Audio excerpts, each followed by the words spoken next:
This is 39 days and we really have to be tight. There isn't a lot of money in this budget for a lot of extra fat, you know? So let's really keep that in mind. The other thing is security. This is not like school days where we're in Atlanta, Georgia, and everybody could be basically, you know, cool and hang out and shoot a film. This is in Bedford-Stuyvesant. There's gonna be 39 days in a very tense, hostile area around us.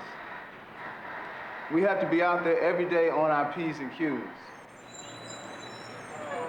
Yo, man, is there any work tomorrow for the local crew? You know, I'm one of the guys that help clean out the building back here. It might be. Why don't you come tomorrow about 8 o'clock in the morning? All right, that sounds good. Thanks, man.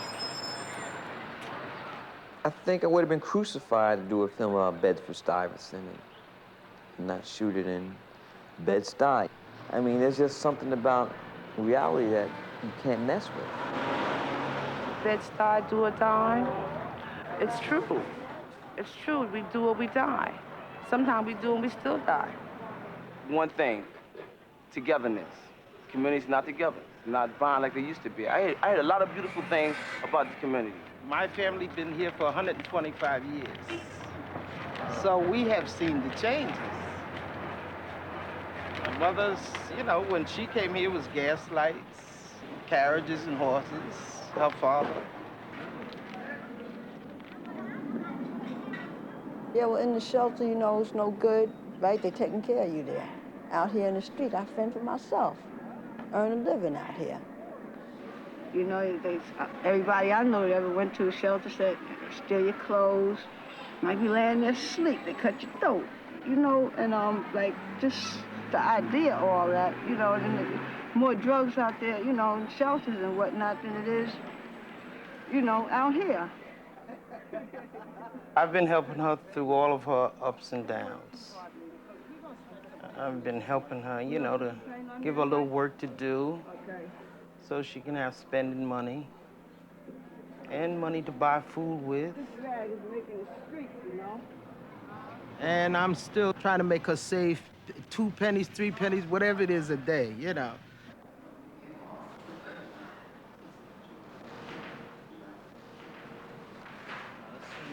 Is coming up on page 10.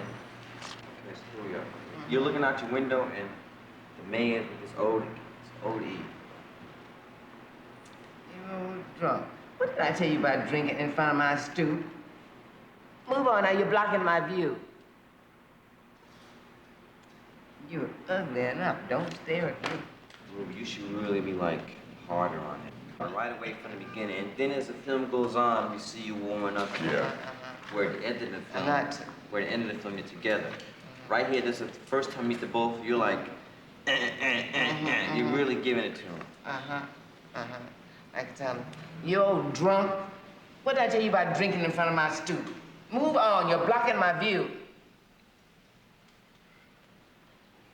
You're ugly enough. Don't stare at me. Well, I just had to write something for Ruby and Ozzy.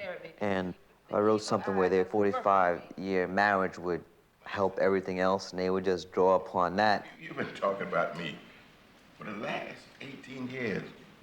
What have I ever done to you? You're a drunk fool. Besides that, I approach him from my own memories.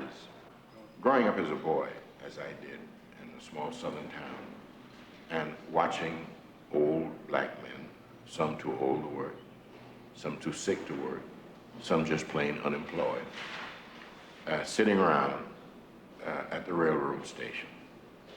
And every day they would be there, and they would wait for the train to come. And they would comment on the train as it came. They would comment on the train as it stood there. And then they would comment on the train as it left, as if they controlled the train, you know, as if they made it happen. And I knew powerlessness from that. I knew the pain of it, I knew the joy of it, I knew the jokes that they told. But more than that, I knew what they were covering up.